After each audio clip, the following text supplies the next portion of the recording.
The chats, there it is.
Well, that's right. Let's see if this works.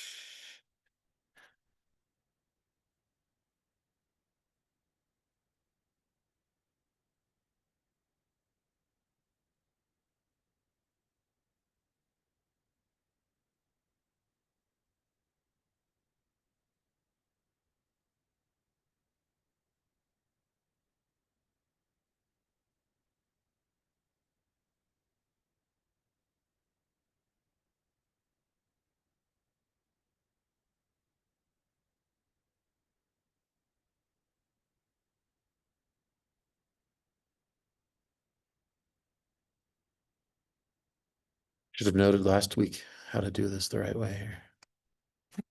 The presentation where I see my notes and then I can share the other one. Yeah, but I'm gonna share. Is it that one? There we go. That's what it was. Then Zoom, I can share.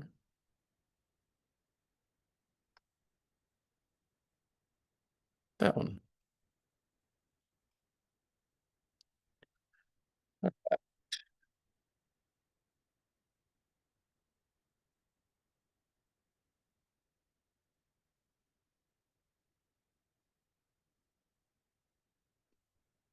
Okay, cool.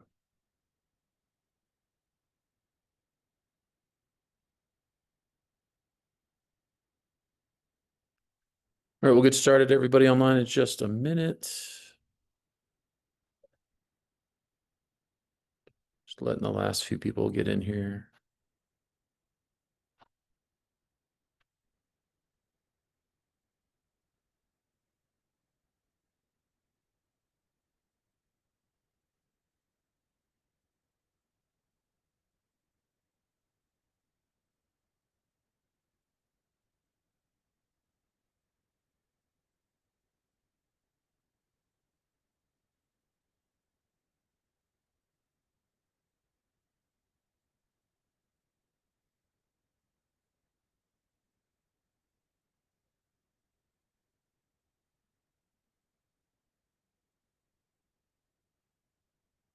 Oh, it's this one here.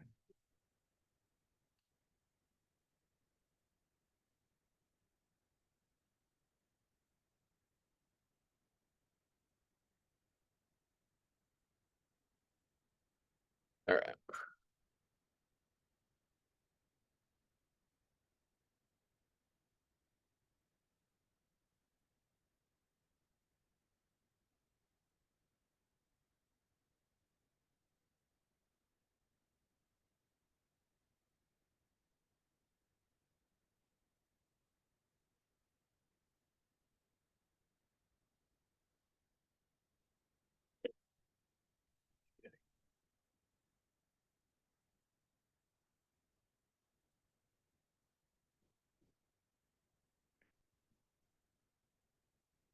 Check. Looks like it's good. All right. We got a lot to go over, so I'm gonna go ahead and get started.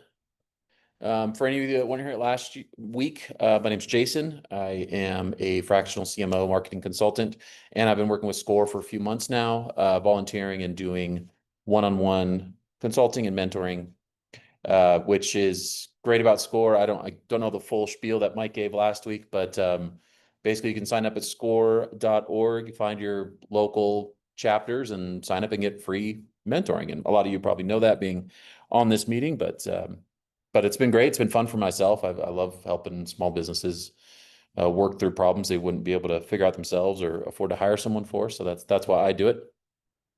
And last week we covered what's called the marketing mix, or the 4 Ps of marketing. I don't know if you were here or not last week. You can make a comment in the chat there. I'll try to keep an eye on it. Kate isn't in here yet. They're having some sort of team meeting. But it was price, product, place, promotion.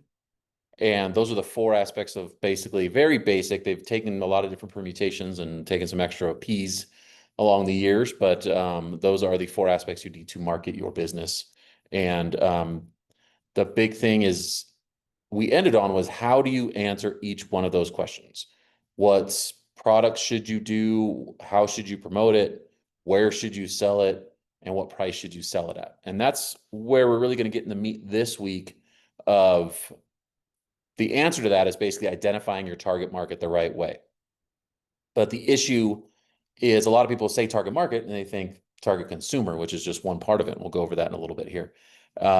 Your target market is much more comprehensive than that. And understanding your entire target market is really what's key to answering those questions of how to promote, how to price, what products to make, those kinds of things. So we'll start there. And again, I'm going to go, there's a lot to go over here. So I'm going to try to get some people to kind of help out and volunteer. So if you have any things to talk about your business, I'll probably be highlighting you. And so please comment if you're willing to talk about your business, and we'll just get started. So the primary thing, the target market is made up of the 5C, and you can use what's called the 5C framework. It's your consumers, which is always the top number one thing that changes everything. The company, so your company itself, the collaborators that you work with, the competition, and then the context. And to help sort of illustrate all these different factors and understand these, I figured out what's something to use that is a great analogy for all this, and it's a farmer's market. I'm sure most people have been to a farmer's market, but a great way to kind of look at it is that if you envision this farmer's market, whether it's in your kind of parking lot at your local city or something like that, that is the target market, that the whole thing that you need to consider when selling your products. And so the first one is, as I said, consumers. So consumers are the individuals or organizations whose needs the company aims to fulfill. You as a company, whatever product you're selling, we had someone in here that was a restaurateur or was starting up to cook like a pop-up food for special events, as well as someone that's doing screen printing, embroidery. And then we have, I'm sorry, your name is Danny? David. What's your business? Dog training. Dog training. Oh, that's cool. So dog training, whatever that product or service you're doing, and just for shorthand, I'm probably going to refer to it as product, even if you have a service. It's all based around fulfilling somebody's needs, or some individual, some company, somebody else's needs. Your company needs to do that. And so when you're thinking of your consumer, this is the person that actually consumes your product. And where that can differ is sometimes when you resell or you sell to other companies, but they're going to resell to someone else. Say you make clothing, you sell to a store, and they're going to resell to someone else. It's not the company that is your consumer. It's the end consumer, the person that's going to be wearing that clothing in the end. So when you think of needs, you think of what is their problem? What benefits do they want out of your product? What value must the company create? And it's not always visible. So it's not like something you can see, think of visible, again, clothing or something like that, or makeup. It's not always something visible. It's there's a term called psychographic needs. It's their things that help them with their mental health or make them feel more confident, or, there's all these other kinds of things, and when you think of clothing, like makeup, sure, it makes someone look better on the outside, but it's also about making them feel more confident, making them feel, give them pride, things like that. So when someone does ask you what your target market is, the key thing is to really ask, who is your target consumer? Oh, she's back. Hello. Sorry, was it May or Mia? Oh, I thought you said Mia. Mia, sorry. Mia. Mia with an N, right? Mia. Okay. So it's what your needs, what is their problem? Sorry, going back to when most people think of when you ask them who's your target market, it really should be who is your target consumer. And it's critical to understand that because everything else really circles around this. So there are two factors. There's needs, as we see here. And if you think of a farmer's market, the needs can be fresh fruit, vegetables, meats, but it could also be a day out to be seen, just the act of shopping. Those are all needs that are satisfied, say, at a farmer's market or when someone's out in there. So then you also have to consider, why would someone shop at a farmer's market instead of the grocery store? There's different needs that are being satisfied there that aren't being satisfied at the grocery store. So that's where you got to start thinking of, when you're thinking target consumer, it's all those deeper type of things. So it's those surface level needs, but it's also those psychographic and deeper needs. So the next part, as it says, is a profile. So one of the critical things and a big thing that a lot of people preach is creating a customer persona. And this is a fictional, generalized representation of real people. And typically, say you're a small business, you're going to have one persona.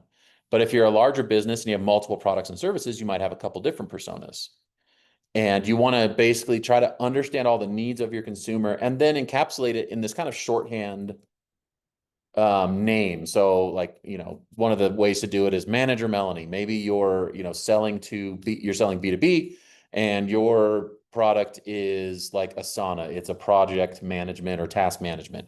So your target consumer is Manager Melanie. She needs to manage her people, manage her products, manage her processes.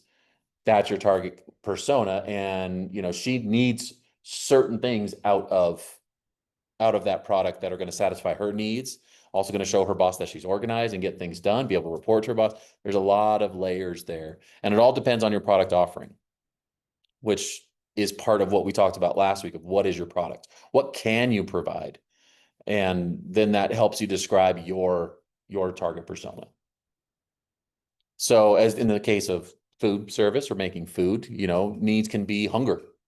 Just the super basic hunger is people coming out of a special event and they're just hungry, but maybe you're also low price. They don't want to spend as much that they would have in the event on food. So it's going to be a little bit more affordable. That's a need. They want to try something new. They want to look like a foodie, someone that tries new things and is able to share it with their friends. Like there's all different kinds of needs. And it all just depends again on your consumer and what is going to make you the most and relate to you, make you the most money, that type of things. So the big question is, who is your consumer? So I'm going to pick on you, sir, with the dog training. You got the dog training. Who would you say, what would describe your business a little bit in general? Sure. So, I mean, it's a brand new concept. Sure. So my aim is to cater to folks that are rescuing a dog, regardless of their age, folks that are getting a puppy for the first time or in a long time, people that have a need for a therapy dog. Eventually, I'd like to get to the point where I'm able to train service dogs. I just need a little more experience in the Sure. field. Yeah. And also people that might have a dog that is aggressive or reactive with either people and or dogs. Okay. So you named some needs there. What would you say is a primary need that you could kind of boil a lot of that down to? Or top three, you say. Yeah, a reactive dog, right? Mhm. Walking on the street, your dog starts barking at bicycles or kids or other dogs Mhm. holding on the leash. People will fall in situations where the dog's big and strong enough. Yeah. So that's Yeah, I've seen some of those videos, right? Like it's very common. dog takes off and drags a woman with her or something. Okay. Somebody that that have had a wish to get a dog for a long time. They finally got a puppy and they have no idea what to do next. Mhm. So trying to go a little deeper than just those surface, like parent needs. What are some more, say, mental needs or other types of needs that someone like that might have? Yeah, I mean, mental health needs, with therapy dogs. Hmm. People that want to do community service, they have a dog that is well behaved, they have good manners overall. They might just need a little bit of guidance on a few things to be able to volunteer, like at a retirement home or in a hospital, or emergency situations. Well, and that's good, but maybe I didn't word it right. So going back to the person that just had, like, got a puppy or has a reactive dog, what does a well-trained dog give them? What is that need that it's satisfying? So if you think of it that way, like, what does that well-trained dog do for them in the end? You can have a feeling relationship with your dog. Like what you imagine when you think, I want to get a dog. Yeah, yeah, Think about picking up poop or yeah. things in your house getting destroyed. Or embarrassingly barking at other people when you're trying to take it for a walk, Yeah, something you like that. imagine yourself walking down the street, Hello. beautiful day, with your dog next to you. Yeah. I think, greeting your neighbors, Yep. right? So kind of like getting to that point of where people, when you see a dog on TV, right, like they're where they're called, Mhm. right? They'll do little faces like they can understand what you're saying, which a lot of things dogs really can. But yeah, just sort of fulfilling that ideal scenario that people visualize when they make the decision to go get a dog. Yeah, and so that's big. That's a lot deeper than just dog training, right? We'll help you. Every dog can be the ideal dog or something like that, right? Every dog can be, we'll help you get that ideal dog, and we'll start with any dog kind of thing. So that becomes, yeah, much deeper of a need than, say, just I need a well-trained dog. You understand that deeper underlying motivation for that training rather than just to reduce frustration. So what would you say, what would you then maybe put it under, like, developing a persona for that person that you're targeting then? What could you say is, you typically start with some of the typical demographics, right? Age, sex, location, stuff like that. And then you can get into deeper, do they work full time and need a dog that can be crate trained? Maybe they don't work, they work at home and they need a dog that's not going to bug them on Zoom, or, like, you can get to some deeper circumstances like that of who your target consumer might be. And whereas there's 100 other dog training companies and places out there, defining a very specific target consumer that might differ slightly from other people or have just a more targeted idea can really help differentiate all your promotions and stuff like that in the future. What was your name? Dawn. Dawn, welcome. Apologies. It's okay. My cardboard broke. Oh, no. Just got it fixed. My apologies. What kind of business do you have, or what are you looking to start one? Okay. Since I was 19, Oh, wow. and I purchased an HVAC company a couple of years ago, and we expanded to plumbing and electrical and duct cleaning. So Okay. I go all the way from county. All of that. Trades. Sounds like you're more in operations probably than anything else, huh? Sounds like you might be more into operations than anything else I'm sure with running two businesses. Yeah. Labor on the trip. Yeah.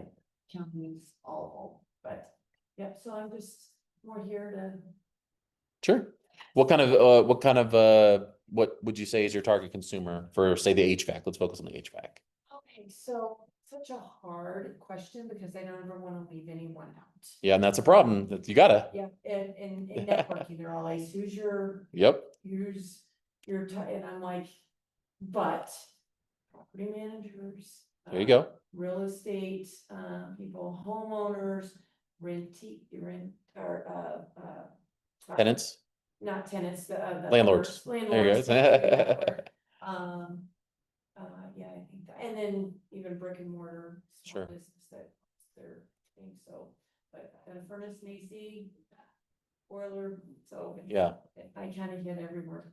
Well, and see, that's a very key thing too, is I heard a line, I still can't remember who said it, but brands are defined by who they exclude. And you can sit there and try to say, I want everybody, I want everybody, I want everybody, but that gives you no way to craft your message, no way to target individual people or create promotions, or it doesn't give you like anywhere to start. I started out my career as a graphic designer, And it was a lot harder when someone was like, just make whatever, versus when they said, well, here's our colors and we don't want to do this. We kind of like this. So constraints breed creativity in a way, right? You have all these constraints and you kind of figure out the problem. You're like, how do I work with those constraints? So you have to target, you have to build this target consumer. And if it's, you also have to think of what's going to make you, the most money or be easiest to work with as a business. Do you want to try to hunt down a bunch of landlords? Or do you want to work with a property management company that's working with a bunch of landlords that can get you all those connections kind of thing? Like that's where you start really trying to refine that target consumer and focusing all your efforts on that. Doesn't mean you won't take people that come to you, anybody that comes to you, but you just have this targeted, crafted message that also helps you stand out from your competition a little bit. So you may target property management where someone else may be more commercial or something, right? You'll take commercial jobs too, but you're going to focus on that because it helps craft your message and get you closer to what works best for you. I mean, you might have only a certain number of texts, all that type of stuff, right? That all plays into how you choose your target consumer. And same thing with the dog training. I mean, you may, again, maybe you focus on work at home individuals that just want to have this dog by their side all day and be whatever that might be. That helps you craft quite a specific message that helps you reach those people and go, oh, that's me. And it's just like in networking, when you're sitting, you're saying, well, who's your target, consumer or target market, as most people put it. A lot of times people are, anybody that's looking to buy a home if they're real estate. That doesn't make me, if I'm networking with you, that doesn't give me a specific idea in my head. But if you're a real estate agent, it's like, oh, well, I specialize in young families that are looking for their first starter home that want to be close to really great schools. I'm down in Highlands Ranch and I really know the area very well. Oh, shoot. I actually know 2 couples that are just, they just had their first babies, or like that gives me very specific ideas of who then to refer to you rather than just anybody's looking to buy a home or something. And same thing. Anybody that's got, anybody that's looking to train their dog, or anybody that has a very reactive dog that they can't even take on walks because it'll bark at everything. Oh shit. Yeah. I know somebody just like that, or like Terry in the comments said, my neighbor has a dog just like that. I'd love to refer my neighbor to you. So like that's the whole point of this target consumer, is having this, think of it in that way of what's going to make someone go, oh, I know someone just like that, rather than could be a million different people that they have in their lives. And then same thing, with food, you're going to be at a special event. How do you try to attract those people that are most likely to buy from you? There's going to be people that walk out of that event or walk into that event whenever you're selling food and are, open to kind of anything. And you have to try to understand of like, how am I going to craft my booth or my signage, my price, all this kind of stuff? How is that going to attract the kind of consumer that is most likely to buy from me with basically the least amount of friction and the least amount of, say, convincing? So a lot goes into your target consumer. It's the number one thing you have to think about because it really helps define almost everything else about your business as far as being successful, and that, again, that low friction. The next C, we did consumer. Now we're talking about company. This is the entity itself, your business, your company, whatever you're going to start off. It's the entity that develops and manages a given offering. That's a very textbook type definition. But there's different things you can be as a company. You can be a manufacturer like Procter & Gamble, Unilever, a service provider like American Express or dog training, brand building, which is typically clothing, fashion brands, or something that they don't make themselves. They're branding something and they're reselling it. Media like Facebook, or a retailer like Target. Now, your company may not be limited to just one. Target, for example, is a retailer, but they're also building their own brands. They have a bunch of their own house brands that they try to sell and promote. Facebook is a media company, but also they are a retailer. There's Facebook shops and things like that you can sell through Facebook. So the analogy here with the farmer's market is, that individual stand, and what can you legitimately farm? What can you grow? What can you bring there? How much of a space can you have? How many employees? Like all these little things go into understanding what the company is and understanding your strengths and limitations. And what I'm sure a lot of you have heard about is you want to do what's called a SWOT analysis. The SWOT stands for strength, weaknesses, opportunities, and threats. Now, this very standard type of thing, but what needs to be understood is that strengths and weaknesses are internal. what's strong about your company, what's weak about your company. So strengths can be abilities, your advantages, any proprietary technology you might have, say like your production processes, your brand that you actually are growing, if you have a strong brand or not, if you work with any influencers or anybody like that, and financial backing, the finances of the company. Weaknesses are your shortcomings, your known internal issues. Almost every single company I've worked with has communication issues. So work on that. If you work on anything, building and starting a company, work on your communication. Say you have quality control issues with your product, you have lack of leadership, something like that. Those are all internal stuff, strengths and weaknesses. Now, when you come to opportunities and threats, those are external. So opportunities are like market opportunities is back at the company I used to work for 10 years, our biggest competitor got acquired by private equity.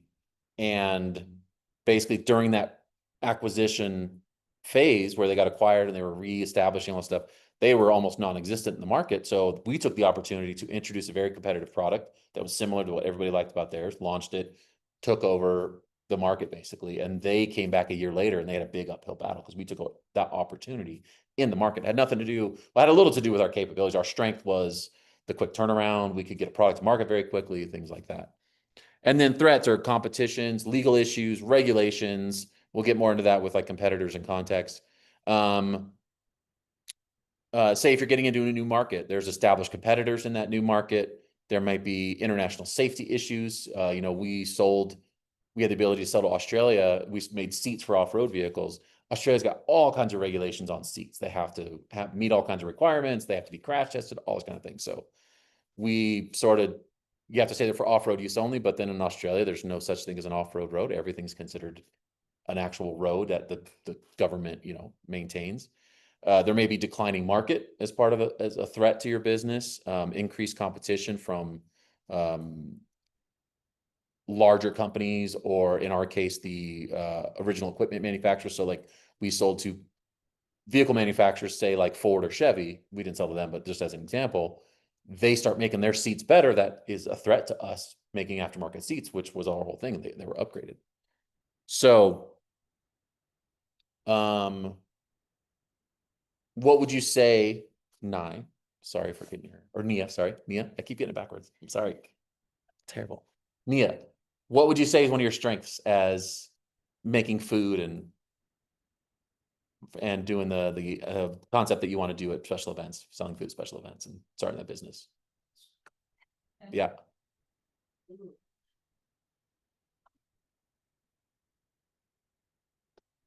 There are so many strengths. It's depend which one you know, so many strengths out there.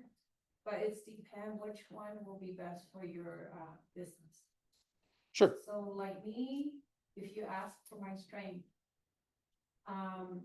again, like before cause I'm brand new. Mhm. So I haven't go out there and, you know, provide like the service yet. Yeah. Yeah. And I haven't seen what kind of strength I will fall on. But to build a way to get there, I have to use my highest strength So, and my best. and that's fine. I mean, you may not be starting a business, but you're getting into a business. So what gives you that confidence that you're going to be able to do this? Oh, that's because I get compliment, like how good my food was. Okay. So one of your strengths is you're a great cook and you have great food, right? And didn't you say were you doing some kind of fusion, or are you doing more pure, you were from Laos, right? Yeah. Yeah. But then like last time, we met here last week, I mentioned my goal is to, try out at a special events because of financial on my end. Sure, of course. And I don't wanna spend a lot yet, that's Yep. my goal. And to see like what I could bring to the public first. And get feedback Yeah, and get information. and what feedback I will get. And so that's a strength too, that flexibility Yeah. of having an open mind of, you know, I'm going to listen to my consumer and make, you know, not compromise who I am, but make some tweaks to make sure the consumer is pleased and likes it and I can keep growing my business. And plenty of, I mean, I don't know how it is around here, but even in a smaller city back in Temecula, where I came from in California, I mean, it's 100,000 people. It's not tiny, but you know, there was 3 or 4 restaurants I knew of that started as like a food truck or some sort of temporary food thing just to provide food. And they got so popular that they ended up opening an established restaurant. So that's a absolutely viable type of thing. How about a weakness then? What's one of your weaknesses? What gives you reservations about doing what you're going to do? Yeah. You got to know them. About it. Maybe you might think that, I provide the best food out there or Mhm. quality out there, but not everybody likes the same thing. Sure. Yeah, so that's my weakness, like, maybe weakness is probably like, right now, I'm so new Mhm. that everybody know that the economy now is so, is ridiculous, right? And then the financial part that I'm going to spend, it's gonna be quite one, and I'm sure what Sure. people that been in business. So financial is a little bit of a weakness. You don't have the Yeah. money to back it Yeah. necessarily. Sure. Yeah, that's viable. Hmm. But my weakness in thinking is like, am I gonna make profit back? Yeah. That's my Yeah. weakness. This is my concern, my weakness. for- Yeah. At this point. Absolutely. That's totally viable. How about in your dog training? What about like an opportunity? What's an external factor that isn't you feel is an opportunity for your business? I think, specifically like here in Thornton, just kind of looking at, like the Thornton city websites, or like the average age and income, stuff like that. It's just a lot of millennials that are making pretty decent money. Hmm. And that's the generation that like is known for having dogs before kids. Yeah. So I think, there's definitely a much, like a nice concentrated amount of, what I think my target consumer. It's like someone that's, just trying to bring a dog into their life, whether they live in an apartment or home, whatever the case may be, they just want to have that companionship. And I think dog training has become very, sort of like the go-to for a lot of people now, where Mhm. as like, if you go back to like the dog whisperer days, like, Yeah. we're only going to a dog trainer, their dog was hurting someone or Very extreme. right, Yeah. like it was like, okay, now I need a dog trainer, but now Mhm. this is like, I want to get a dog trainer because I want to do things right now, Yeah. so that I can enjoy my dog for the rest of its life. Absolutely. Yeah. And then how about a threat in that sense then? Like, what's an external Oh, threat? you said it, like there's hundreds of companies out there. Mhm. But I do think that one of my strengths is that I've been doing this for about 10 years for other companies, and I've worked for different people that have different methods of training their dogs, and they have different sort of philosophies. So I've taken sort of the best concepts of each one of those, and I've sort of bundled it up and Yeah, that's good strength. Yeah, then that you have that wider experience. Cool.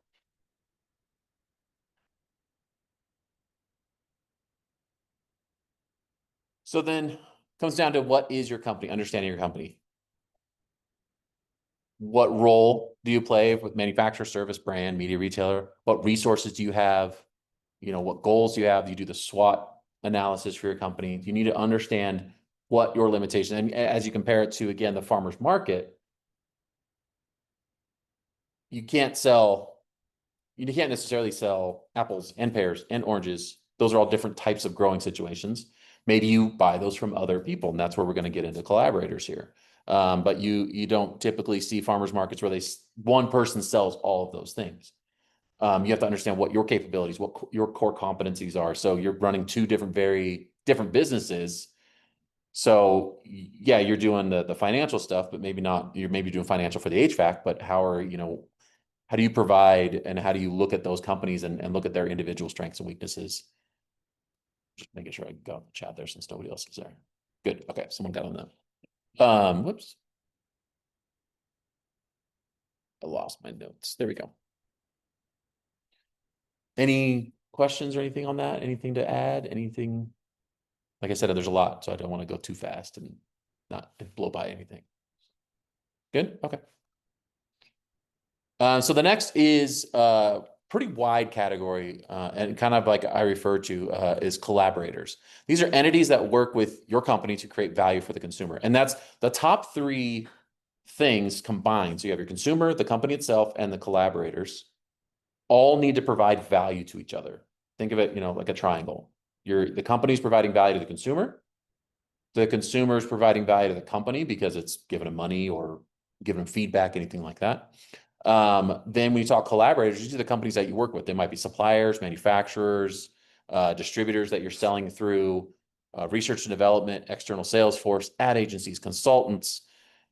And so it's quite a wide range of things that you have to consider, but you need to understand how those are all bringing you value.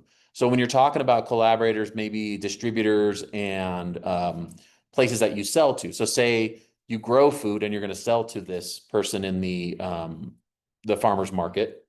Are they going to represent your company well? Are they going to have your food out there stocked well? Does it look good? Is it clean? Is it taken care of? Is it priced right? Are they using the right pricing that you've supplied them? Those are all very important aspects of working with, say, like a reseller. But then also on the other end, when you have suppliers, someone supplying you with goods or just parts, as I'm sure it's 8-back, you have all kinds of suppliers. Can they get it to you quickly? Is it always the right thing? Can you communicate with them well? All those aspects are very critical. And those are that's the value exchange that you have with your collaborators. And my old boss we used to get all kinds of opportunities to make products, like private label, different things for other companies. And it always came down to, sure, we can do it, but do we really add unique value to this relationship?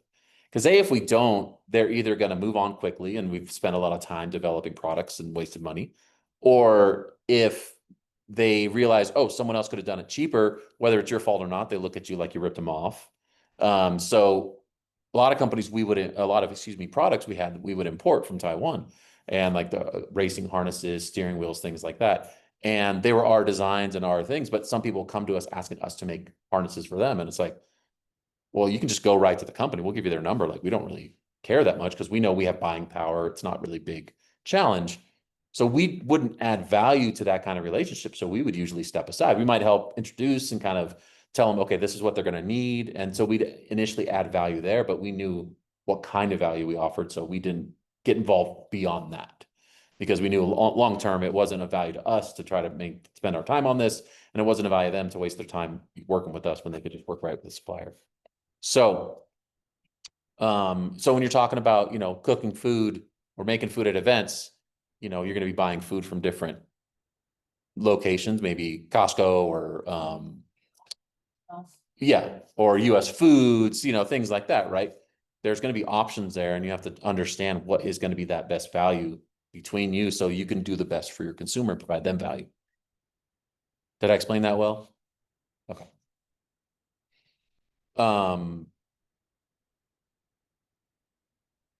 So the same thing when you start thinking ad agencies, that's a good one because I'm working currently with a customer or with a client that has a digital ad agency that's doing Facebook. They're doing some email marketing design for them.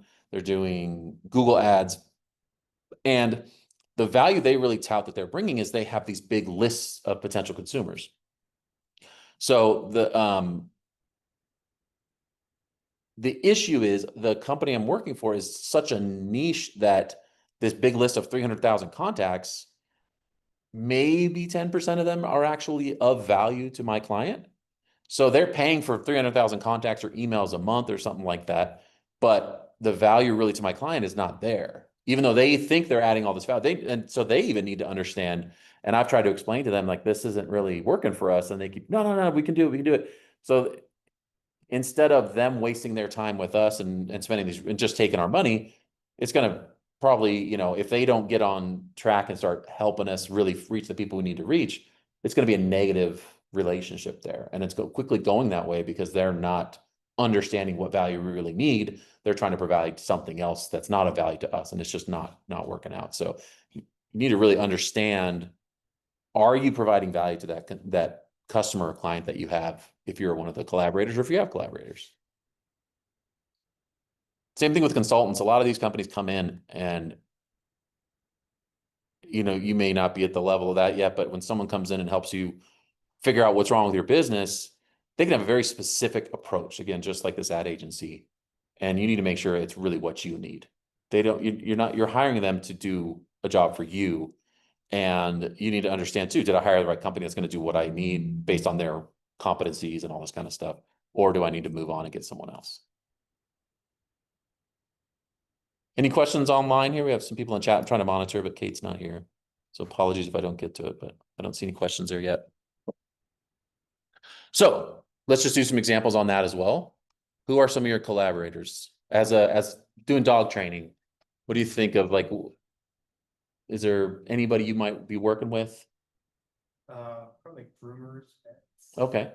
And is that more of like a shared, like a networking thing, sharing referrals, or is there some way you use them to provide value to your consumer? Well, so, there's also scenarios where I could ask a vet to let me like walk into an office with like a one-on-one client, Mhm. work with their pup to introduce them to like the environment and just get them used to it. And same thing with a groomer. Sure. Like have somebody come in and show like a basic, sort of, handling, of a dog while they're at a groomer's, so that people can practice that.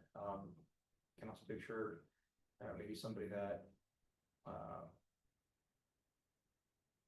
makes, harnesses or leashes and things like that. Okay. More joints. What about like a shelter? Like when we got our first dog from, I think it was PetSmart, they required that we get dog training.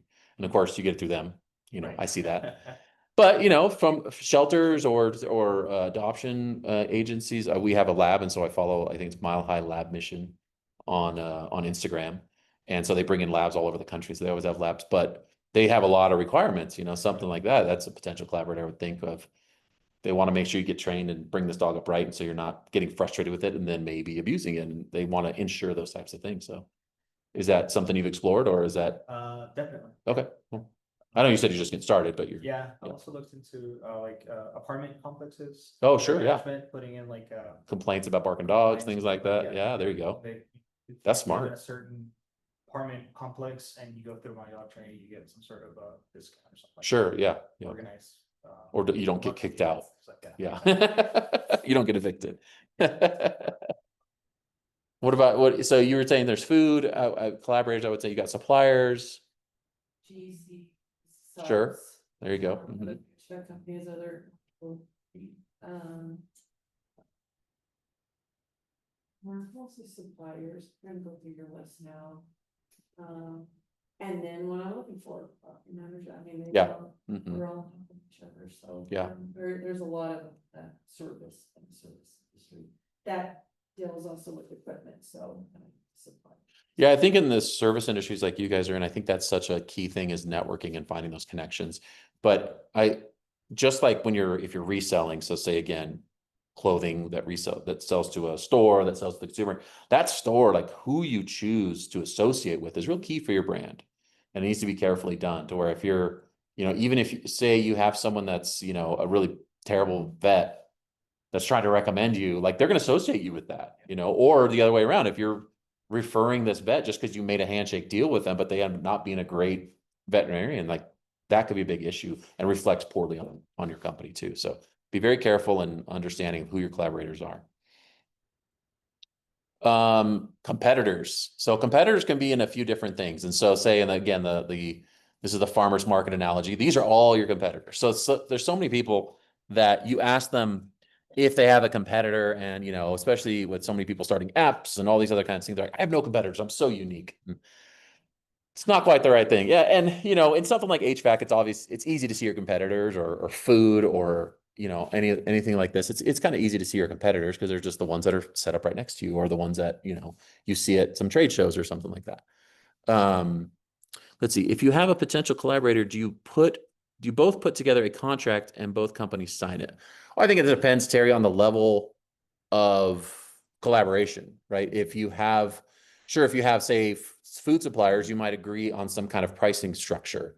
If you have, direct vendors that supply the HVAC type of products, there's usually not I wouldn't say you could just buy off a website or get it shipped to you. There's not always some sort of agreement that you go into. Correct me if I'm wrong, but it's subcontractors. Yeah. So you have signed things there. So it really depends on the level of collaboration, how deeply you're tying in with them. But yeah, when we had resellers at my last job, yeah, you basically have an agreement where they agree not to do certain things and you agree to sell them at a certain price. Can you talk about collaborating with influencers? Yeah. Influencers are actually a really good thing. And I would say, talking about food or even dog training. I mean, if you could train for someone that has some sort of following, or you have food that you before you even start, you can have someone taste your food that has some kind of following or something like that. That can really boost your awareness. Influencers are, I think, a big awareness play because you're reaching, you think of their target audience. And so just like when you have like a retailer, you need to understand who their target audience is, who their target consumer is of their content, and make sure that's going to match who your target audience is. So just because someone is a big, foodie in Denver doesn't mean they should come and taste your food. You want someone that likes, what I would call what street food, or, those kind of vendors. They maybe are checking out all the different street food places because that's going to be a very positive, I think, target market for you, because those are people that trust food vendors and trust those types of people. Like they're going to have that same audience. Same thing with dog training. An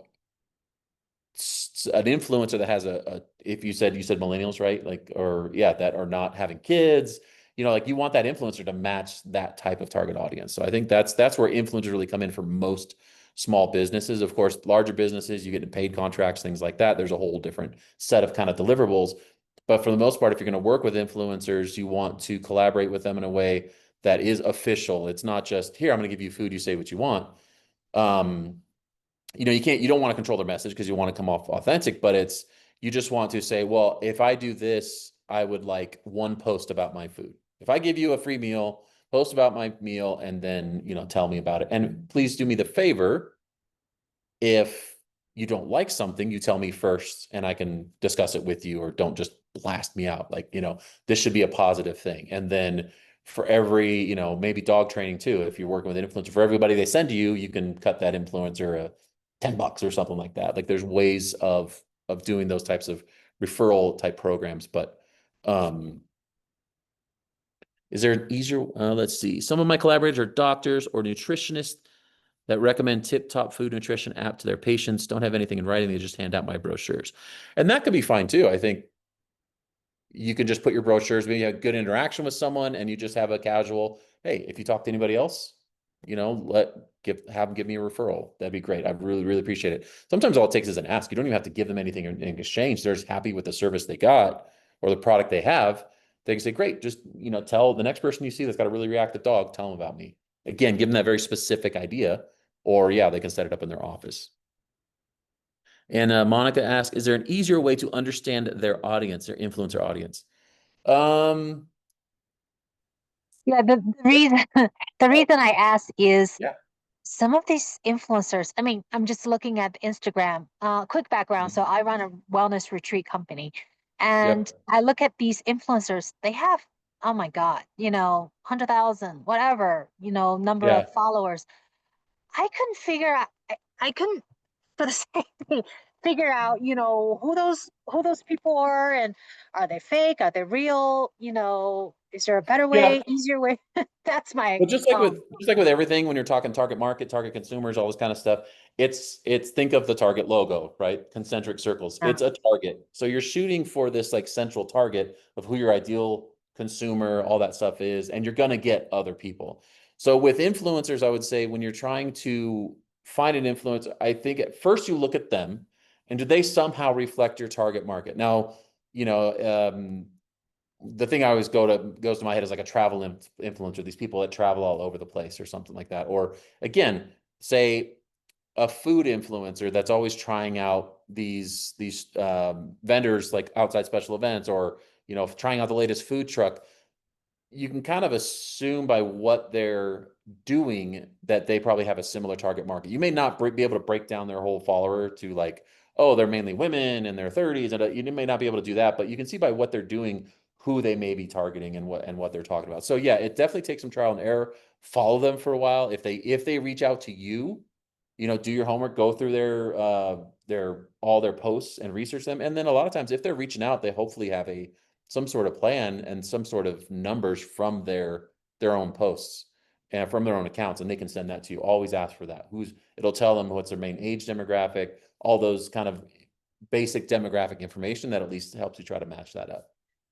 And another note on influencers too, don't care about follower count. Follower count does not matter anymore. And we kind of talked about this last week, excuse me. that it's about, you could create today, you could start an Instagram account and you could create a really good video that'll reach 100,000 people tomorrow. It's not about your follower count anymore. It's about the content and the quality of the content. And you can look at reach as a big thing, but also engagement's a secondary one. So don't necessarily be fooled by follower counts. That doesn't necessarily matter as much. It's going to be their reach and engagement that really matters. And if they're reaching, again, your audience, the audience that you want to reach. On competitors, did I skip one here? Nope, competitors. Okay. There's direct competitors, indirect competitors, and substitutes. And direct competitors can be defined as companies that fulfill the same need with the same product to the same customer or consumer. Indirect have the same need, but a different product to a similar consumer. So in the case of HVAC, what would you say is an indirect competitor? Indirect is same need. So say HVAC problems, that's a need, but they sell a different product or service. And it's a similar customer. May not be the exact same customer, but the main thing, the differentiator there is that they actually sell a different product than what you do, but fulfills the same need. Okay. Sure. And you don't do boilers, you only do furnaces per se or something like that. But that would be, yeah, the differentiator kind of thing. Yeah, there's a different solution for the same need. Food's kind of easy. They're hungry is the need, right? There's different types of food, or there's bigger meals and smaller meals, or there's vegan, or different types of products. They're an indirect competitor to you. Doesn't necessarily serve your target consumer what their need is hunger, but their product, they want your food. It might just be an indirect, and then basically they can choose that over or something else.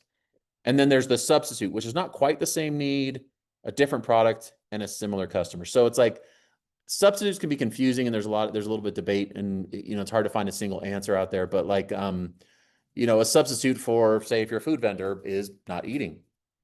They could just not eat, or they could just grab a snack at home that they already bought, or there's things like that where it's like, and it's not necessarily something to worry about and concern yourself with and like strategize against. It's just something to understand, and that people may not be purchasing from you for any other reason than they have some sort of, fasting thing they're doing right now or something. It's not that they're not hungry. It's not that they don't like your food, and it's not like they don't like your business. They just don't want to eat right now or something. So substitutes can be just something you want to understand of, instead of doing or buying your service or product, they're going to do something else. Is the difference in indirect and substitute same? Similar, Indirect yes. is a company coming in and making the choices, or a substitute, different choices, and substitute is when the consumer is making the different choices. Yeah, you might be able to put it like that, if I'm understanding you right. But like direct, so like say Starbucks is always a good example of branding and marketing stuff here. And we're getting down to 10 minutes, so we'll fly through the rest of these here.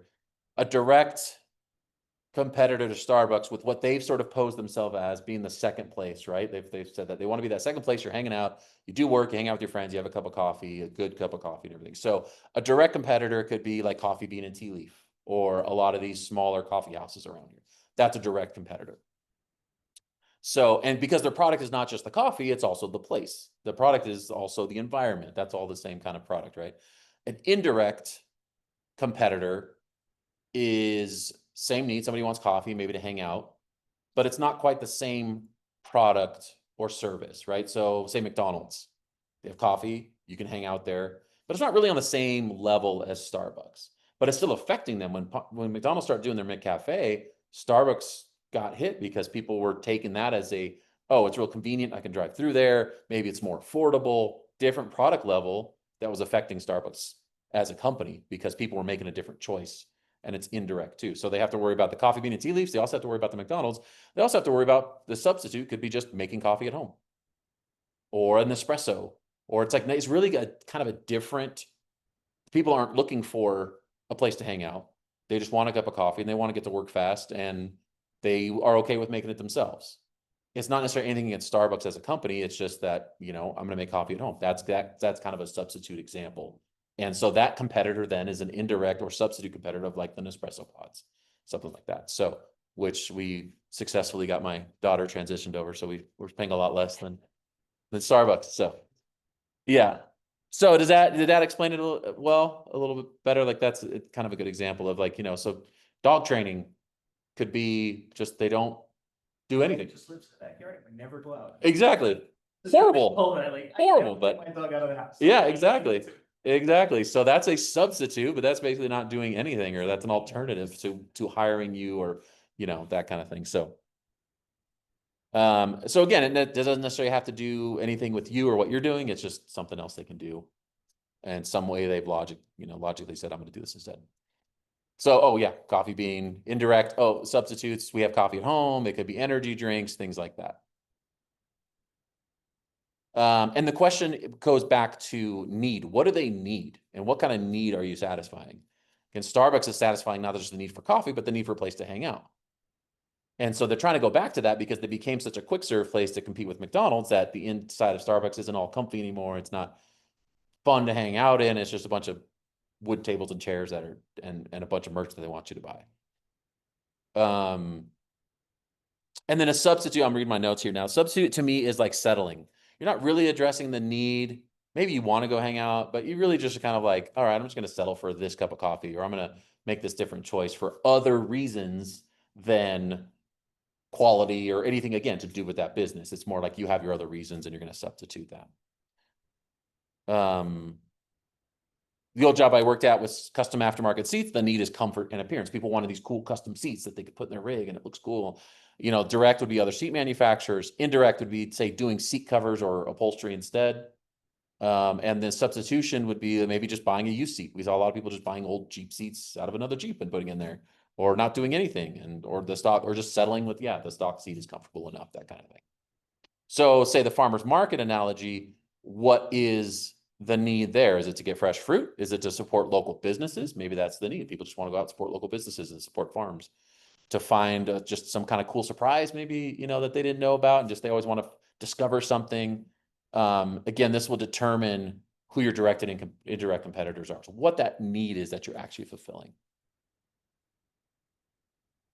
And we talked about who are your competitors, so we don't need to go into that there. And then context this is kind of stuff outside of your control, but you need to be aware of.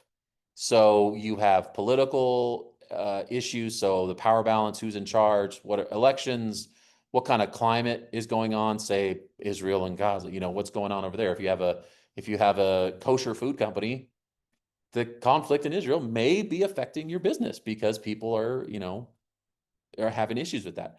Any kind of hot topics out there, that's all political stuff. Economic, the overall economy, the money supply, inflation, interest rates. Then you have social and demographic trends, value systems. This has gone up and down when you're talking about all these trends, social trends on TikTok. When I was growing up, I remember it was all about save the trees. So we went to plastic bags. And now plastic bags are not, now we have to charge 10 cents for a bag, or it's like bad if you have a plastic bag. Everybody's going back to paper. So those types of social things go back and forth too. Religion, language, lifestyles, attitudes, beliefs. Then you have technology. So new technologies, new techniques, skills, methods, processes, manufacturing. Think of for HVAC, I know you can buy a lot of parts that were only available to official companies now. I could just buy them through Amazon and fix my condenser or something like that, which I've done that a couple of times because it just stopped working and I figured it out. But that's a technological context that's changed that can affect your business. Because I'm sure you get people all the time, I can just buy that part on Amazon and install it myself. Why should I get you to do it? That's something to understand. Then there's legal and regulatory stuff, taxes, tariffs, the EV mandates that just went down in Congress, product specifications, pricing, communication regulations. Advertising to kids is a big deal, and they've changed the way you can advertise to kids, whether it's cereals or sugary treats, things like that. If you're selling that kind of stuff, that would affect you. Intellectual property laws, a lot of things that go into there. And then there's your environmental and physical context, which is natural resources, the climate, actual climate, climate change, location, health trends, all those kind of stuff. So this is all context of how you're doing business. Think of, again, the farmer's market, it's the parking lot you're in or the field you're in, or, you know, what's the context going on around there? They allow you to sell certain things in that farmer's market. Is it okay to sell exotic fruit, or can they not be imported? Like those types of things. That's all affecting your business, and you need to understand what's going on there.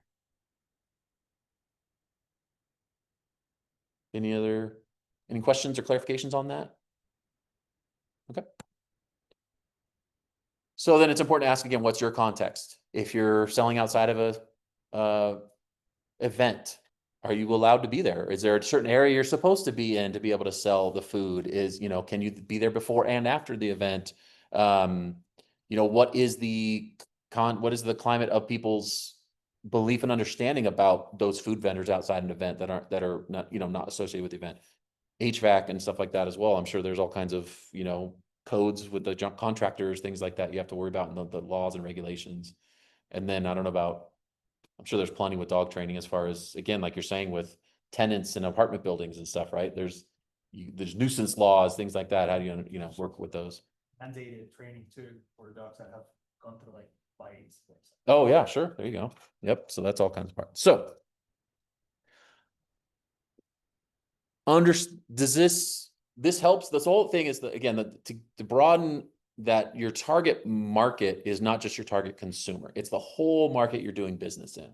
It's really important to understand all of those aspects in order to then apply that to those 4 Ps, right? So if you're talking about your price, your product, your place, and promotion, which is the 4 Ps we talked about last week, you have to consider, your consumer affects all of those. What are they going to pay?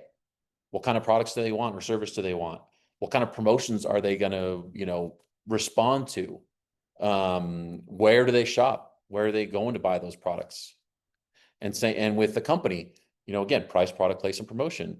How much do you need to charge? How much can you charge to that consumer? And also based on all of your costs in your company, that affects the price, right?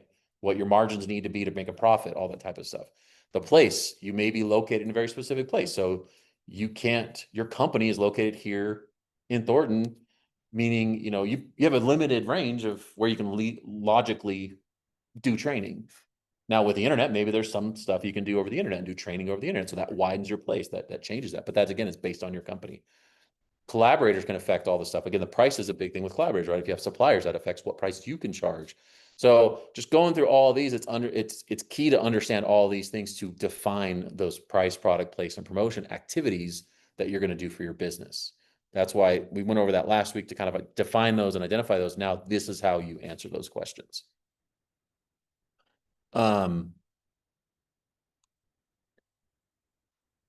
Any concerns, clarifications, questions? I didn't think we'd end up time. I usually talk too long, so. Anybody have like something they want to bring up and just talk out and discuss for the next few minutes? I mean, I don't keep anybody late. It's 5 o'clock, which is right around the time we're ending. But if anybody wants to kind of talk through any of this kind of stuff and see how it works for your business, I'm happy to hang out for a couple minutes or bring it up. But Hi, Jason. Is the slide deck available that you can share from last time and this time? oh yes, I need to follow up with Kate on that. I apologize. That is my fault. Let me make myself a task. Great, thank you. And I will make sure everybody gets that. Hi, Jason. This is Kalea. I'm the person who was writing in the chat. So I am logged in from my phone. Yeah. But can you also make sure that I get the slide deck as well too? Yeah, I'll get it to Kate, and then she'll distribute it to everybody that was here. Thank Mia, you. you had a question? Yeah. Yeah. I mentioned that you also have connection on Mentor, right? With a mentor? Yeah. Well, that's SCORE. SCORE does mentorships. So you sign up at score.org, and then they can connect you with a mentor that you meet with, and they can be that sounding board. You can, like, I have a couple clients I've met with a couple times now through SCORE. It's all volunteer. There's no cost to anybody. And they'll help you work through anything as basic as like, how do I get a business license? What do I do for insurance? Like they'll answer all those types of questions. tend to specify on marketing tasks and things. And so I will be a mentor that they'll assign me clients that are asking specific marketing questions. But if you just need help getting your business started, getting things going, don't sign up and you'll get a mentor. It's very valuable. There's a lot of great like mental resources within SCORE that can help you work through getting your business started up.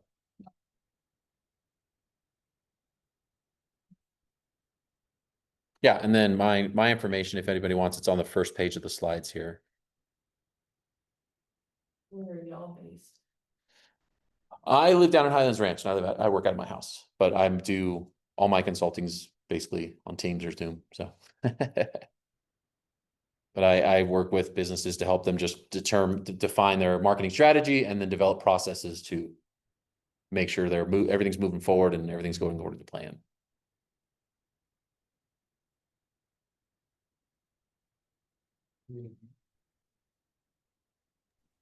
My info is going to be on the first page of the slides. Let me just zoom back to the beginning here if you want to write it down. There it is. That's my SCORE email. And then that is my phone number. Thank you everyone for showing up. I really appreciate it. I know some of you came in kind of late, but this was recorded.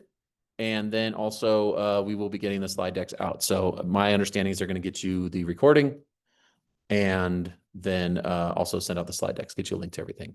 So if you want to review it again and go through it a little bit. And then again, if you have any questions or want to go over anything specifically here, feel free to email me and we'll set up something and can go through some things one-on-one. Be happy to do that. This is super helpful. Thank you so much. Yeah, thank you. And thanks for asking questions. That's always helpful too. All right, I'm going to stop the share and end the meeting. Thank you, everybody. Thank you. Stop.